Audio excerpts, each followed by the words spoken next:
네, 이 시간을 통해서 주님의 은혜가 여러분 가운데 충만하게 임하길 간절히 소망합니다. 아멘.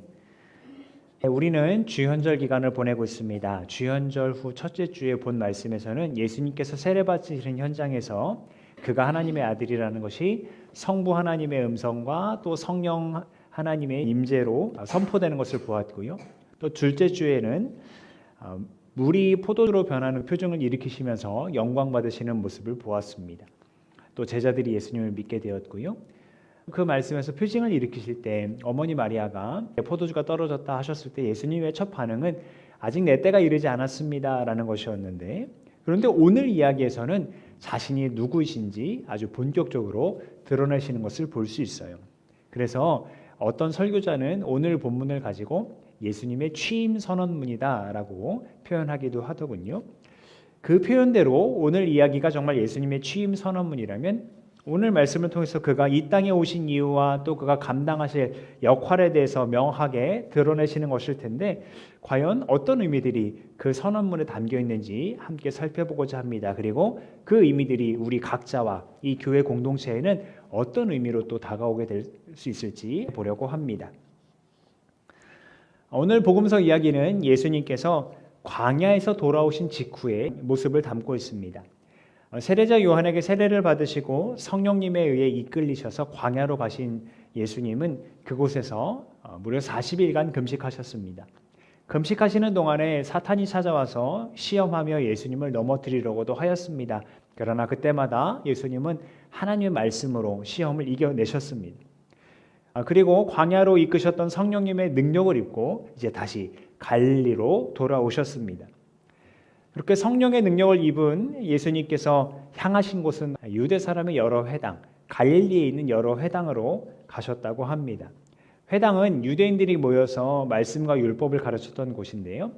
포로로 끌려갔던 때에 제사를 지낼 수 없으니까 대안적으로 모여서 하나님을 예배했던 그런 장소 또는 조직이었습니다. 이곳을 찾아가셔서 예수님이 가르치셨던 거예요. 그리고 그 가르침을 받은 사람들이 예수님을 칭찬하고 그에게 영광을 돌렸습니다. 지난주 이야기에서는 아까 말씀드린 것처럼 표징을 통해서 영광을 받으셨다면, 오늘 이야기에서는 성령의 능력으로 권위 있게 말씀을 가르치심으로써 사람들에게 영광을 받으셨어요. 그렇게 영광을 받으신 예수님께서 드디어 공식적으로 사역의 시작을 알리십니다. 이 역시 회당에서 하신 거였는데요. 구체적으로는 그가 자라나신 마을 나사렛의 회당이었습니다. 안식일이 되었고 평소처럼 회당에 가신 예수님은 성경을 읽으려고 일어서셨습니다. 마침 담당자가 예수님에게 건네준 두루마리는 예언자 이사야의 말씀이 적힌 것이었어요. 건네받으신 예언서 중에 한 군데를 펴서 읽으시는데 바로 이 말씀입니다. 주님의 영이 내게 내리셨다. 주님께서 내게 기름을 부으셔서 가난한 사람에게 기쁜 소식을 전하게 하셨다. 주님께서 나를 보내셔서 포로된 사람들에게 해방을 선포하고 눈먼 사람들에게 눈뜸을 선포하고 억눌린 사람들을 풀어주고 주님의 은혜의 해를 선포하게 하셨다. 아멘. 회당에서 성경을 읽는 것은 순서가 정해져 있었다고 해요. 먼저는 모세오경, 그 다음에 이제 예언서를 읽는 순서가 다가오는데요.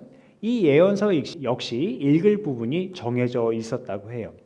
그러니까 예수님께서 일어서셨을 때 이 회당의 시중을 드는 자가 두루마리를 건넸다고 했잖아요. 그러니까 그 예언자 이사야의 글이 읽을 순서였던 거예요. 근데 그 중에서도 예수님이 이 말씀을 찾아서 읽으셨다는 겁니다. 우연을 뛰어넘는 분명한 의도가 있어 보입니다.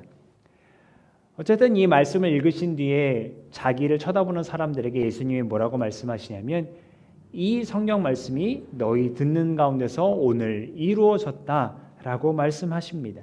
그러니까 그 말씀을 듣는 가운데, 다시 말해 예수님께서 그 말씀을 읽는 가운데, 그것이 선포되는 가운데 실제가 되었다는 거예요. 다시 한번 말씀 보면, 이루어졌다 하신 이사야의 예언을 한마디로 줄이면 복음, 구원의 기쁜 소식, 이것이 선포되었다는 거예요. 기름을 붓는다는 건 전에도 말씀드린 바와 같이 제사장이나 왕이나 선지자를 세운다는 의미였잖아요. 그런데 또 다른 의미로는 그리스도, 메시아도 기름 부음 받은 자라는 의미가 있다고 말씀을 드렸어요. 그러니까 지금 나사렛의 회당에서 울려 퍼진 이사야의 예언은 더 이상 예언에 그치지 않고 그 기쁜 소식을 전하는 기름 부음 받은 자, 곧 메시아가 지금 거기에 있음으로써 현실이 되었다는 겁니다. 이 선포에서 중요한 건 맨 마지막에 보이는 주님의 은혜의 해라는 표현입니다. 이 개념은 구약 성경에서 50년마다 돌아올 때 지켜라 하는 희년의 개념과 연결됩니다.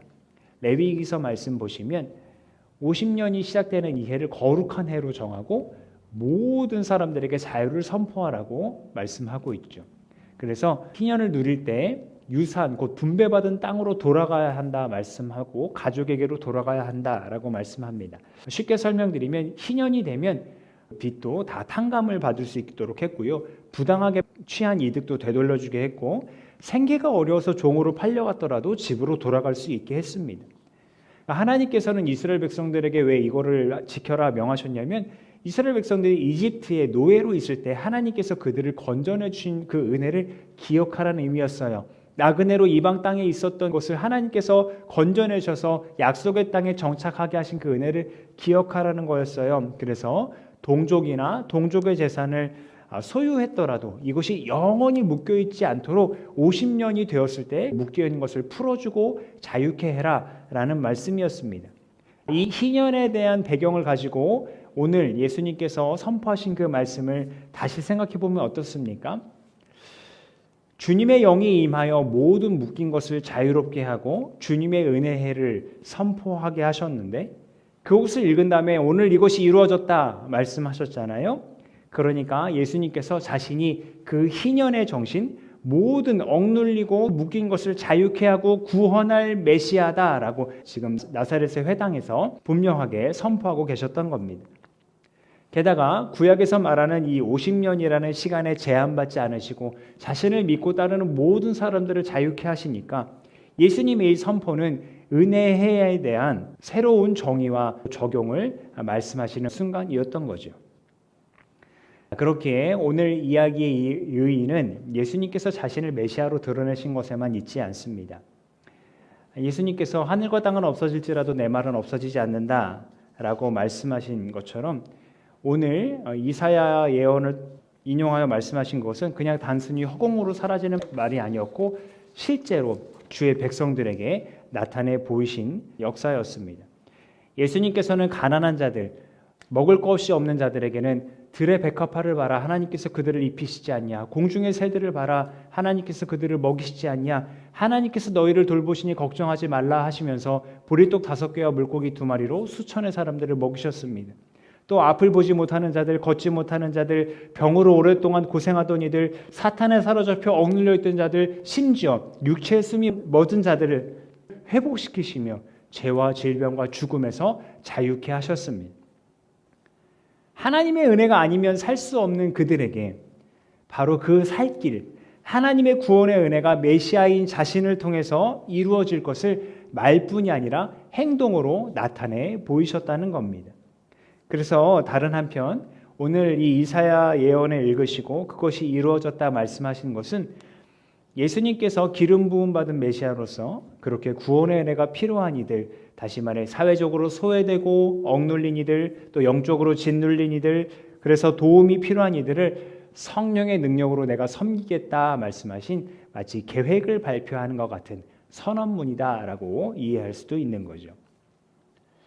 이 선언문처럼 예수님은 가난한 자와 포로된 자, 또 눈먼 자와 억눌린 자들을 자유케 하시려고 결국엔 십자가 죽음까지 당하셨습니다.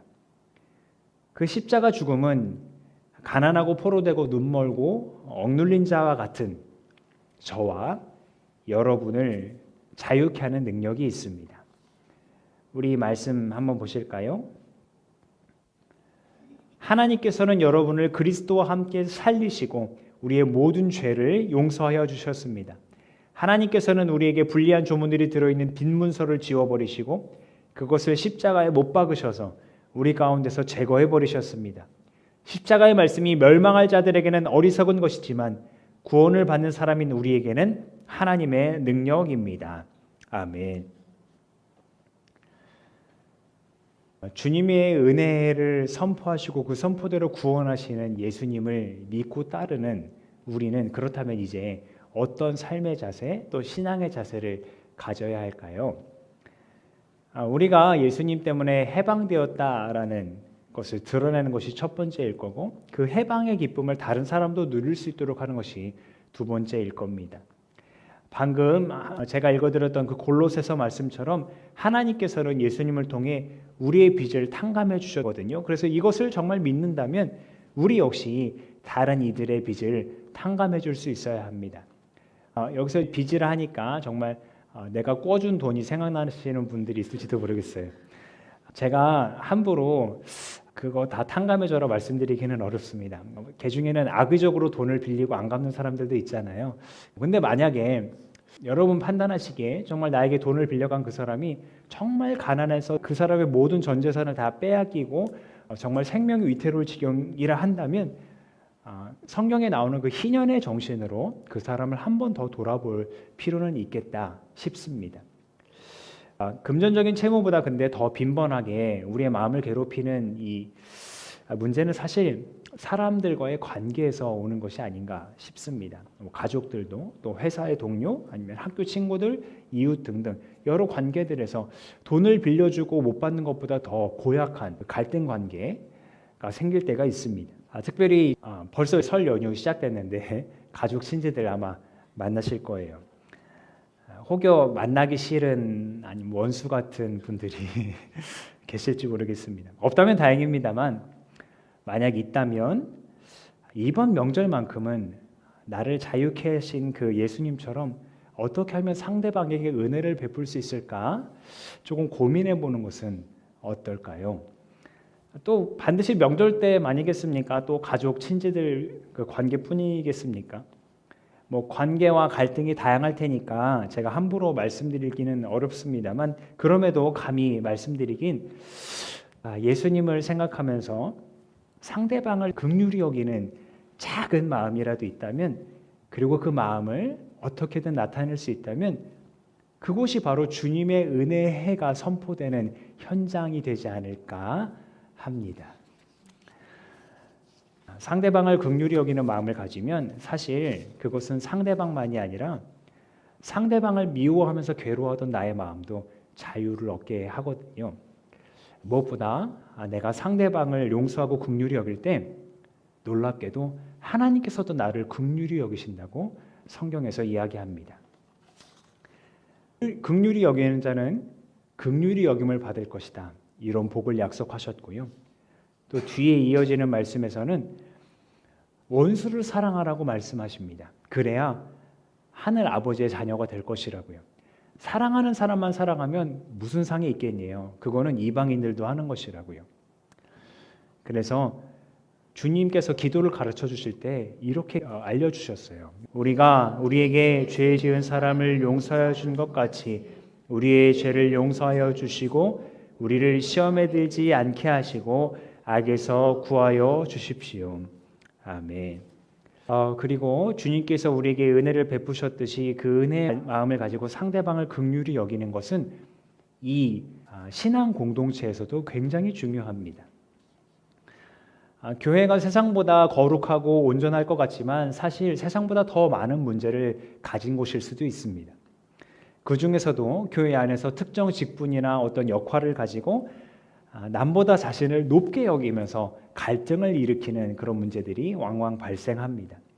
그러나 오늘 서신서 말씀에서도 이야기합니다. 우리는 다 한 성령을 마신 그리스도의 몸이랍니다. 각각 지체로서 여러 가지 역할이 있지만 결국은 그리스도의 몸을 이루는 한 몸이라고 이야기를 합니다. 그래서 우리 이 몸을 이루는 각 지체들이 각자의 역할을 하면서 조화를 이루고 건강해야 우리가 건강할 수 있는데 반대로 그렇지 않다면 한 군데라도 고장나면 우리의 몸이 다 아프게 됩니다. 마찬가지죠. 교회 안에서도 내가 잘났네, 내가 더 소중하네 말하다 보면 결국 병들게 되고 건강 공동체로 서갈 수 없게 됩니다. 그래서 마태복음에서 이른 것처럼 설사 나와 맞지 않다 할지라도 용서받지 못할 것 같은 그런 모습이라 할지라도 그 상대방을 긍휼히 여기고 자비를 베풀 때 이 신앙 공동체 역시 건강하게 서갈 수 있는 거죠. 그때야 비로소 세상과는 다른 주님의 은혜를 미리 경험하고 누리는 공동체로 세워져 갈 수 있게 됩니다. 그래서 그 경험이 세상에서 만나는 사람들과의 관계에서도 긍휼을 베푸는 큰 힘이 되겠지요. 이야기를 맺겠습니다. 예수님은 메시아로서 어떤 역할을 감당하실 것인지 이사야 예언을 통해서 선언하셨어요. 단순히 말에서만 그친 것이 아니라 이 선언은 성령님의 능력을 힘입어서 실제로 가난한 자들을 또 묶이고 억눌린 자들을 자유케 하시는 구원의 역사로 이루어졌습니다. 주님의 은혜에는 그리고 또한 새롭게 적용되어서 우리 역시 구원받은 백성으로 살아갈 수 있게 되었습니다. 주님께서 우리에게 이러한 은혜를 베푸셨으니 이제 주님을 따르는 우리의 차례입니다. 여러분이 계신 곳에서 성령님의 능력을 힘입어서 주님의 은혜를 선포하며 긍휼과 자비를 나타낼 수 있기를 바랍니다. 그럴 때 그곳에 주님의 나라가 임하지 않겠습니까? 기도하겠습니다.